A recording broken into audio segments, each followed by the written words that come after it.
Jacob Wrestles with the Angel by Ginzberg.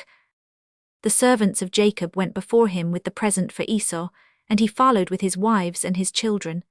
As he was about to pass over the ford of Jabbok, he observed a shepherd, who likewise had sheep and camels. The stranger approached Jacob and proposed that they should ford the stream together, and help each other move their cattle over, and Jacob assented, on the condition that his possessions should be put across first. In the twinkling of an eye Jacob's sheep were transferred to the other side of the stream by the shepherd. Then the flocks of the shepherd were to be moved by Jacob, but no matter how many he took over to the opposite bank, always there remained some on the hither shore. There was no end to the cattle, though Jacob laboured all the night through. At last he lost patience, and he fell upon the shepherd and caught him by the throat, crying out, "O thou wizard, at night no enchantment succeeds." The angel thought, "Very well, let him know once for all with whom he has had dealings," and with his finger he touched the earth, whence fire burst forth.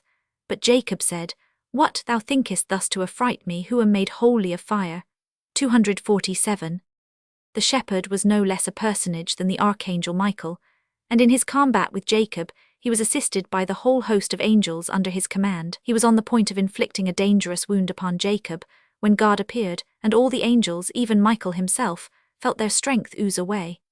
Seeing that he could not prevail against Jacob, the archangel touched the hollow of his thigh and injured him, and God rebuked him, saying, "Dost thou act as is seemly, when thou causest a blemish in my priest Jacob?" Michael said in astonishment, "Why, it is I who am thy priest." But God said, "Thou art my priest in heaven, and he is my priest on earth." Thereupon Michael summoned the archangel Raphael, saying, "My comrade, I pray thee, help me out of my distress, for thou art charged with the healing of all disease." And Raphael cured Jacob of the injury Michael had inflicted. The Lord continued to reproach Michael, saying, "Why didst thou do harm unto my firstborn son?" And the archangel answered, "I did it only to glorify thee." And then God appointed Michael as the guardian angel of Jacob and his seed unto the end of all generations, with these words, "Thou art a fire, and so is Jacob a fire. Thou art the head of the angels, and he is the head of the nations. Thou art supreme over all the angels, and he is supreme over all the peoples. Therefore he who is supreme over all the angels shall be appointed unto him who is supreme over all the peoples, that he may entreat mercy for him from the supreme one over all." Then Michael said unto Jacob, "How is it possible that thou who couldst prevail against me, the most distinguished of the angels, art afraid of Esau?" When the day broke, Michael said to Jacob, "Let me go, for the day breaketh." But Jacob held him back, saying, "Art thou a thief or a gambler with dice that thou fearest the daylight?" At that moment appeared many different hosts of angels, and they called unto Michael, "Ascend, O Michael, the time of song hath come, and if thou art not in heaven to lead the choir, none will sing."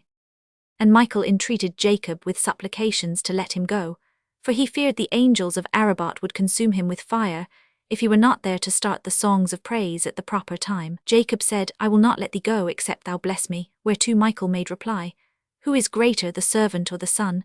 I am the servant, and thou art the son. Why then cravest thou my blessing?" 248. Jacob urged as an argument, "The angels that visited Abraham did not leave without blessing him," but Michael held, "They were sent by God for that very purpose, and I was not." Yet Jacob insisted upon his demand, and Michael pleaded with him, saying, "The angels that betrayed a heavenly secret were banished from their place for 138 years. Dost thou desire that I should acquaint thee with what would cause my banishment likewise?" In the end the angel nevertheless had to yield. Jacob could not be moved, and Michael took counsel with himself thus, "I will reveal a secret to him, and if God demands to know why I revealed it, I will make answer, Thy children stand upon their wishes with thee, and thou dost yield to them. How then could I have left Jacob's wish unfulfilled?" Then Michael spoke to Jacob, saying, "A day will come when God will reveal himself unto thee, and he will change thy name, and I shall be present when he changeth it. Thy name shall be called no more Jacob, but Israel, for happy thou of woman born, who didst enter the heavenly palace, and didst escape thence with thy life." And Michael blessed Jacob with the words, "May it be the will of God that thy descendants be as pious as thou art." At the same time, the archangel reminded Jacob that he had promised to give a tithe of his possessions unto God, and at once Jacob separated 550 head of cattle from his herds, which counted 5,500. Then Michael went on, "But thou hast sons, and of them thou hast not set apart the 10th. Jacob proceeded to pass his sons in review. Reuben, Joseph, Dan, and Gad being the firstborn, each of his mother, were exempt, and there remained but 8 sons, and when he had named them down to Benjamin, he had to go back and begin over again with Simon the 9th and finish with Levi as the 10th.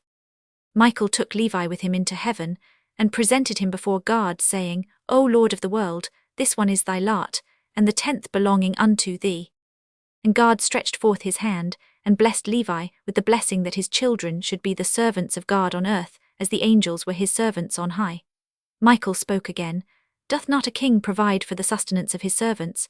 Whereupon God appointed for the Levites all that was holy unto the Lord 2:5-1. Then Jacob spoke to the angel, My father conferred the blessing upon me that was intended for Esau, and now I desire to know whether thou wilt acknowledge the blessing as mine, or wilt bring charges against me on account of it. And the angel said, I acknowledge the blessing to be thine by right. Thou didst not gain it by craft and cunning, and I and all the heavenly powers recognize it to be valid, for thou hast shown thyself master over the mighty powers of the heavens as over Esau and his legions. And even then Jacob would not let the angel depart. He had to reveal his name to him first, and the angel made known to him that it was Israel, the same name that Jacob would once bear 2:5-3. At last the angel departed after Jacob had blessed him, and Jacob called the place of wrestling Peniel, the same place to which before he had given the name Mahanaim, for both words have but one meaning, the place of encounter with angels 2:5-4.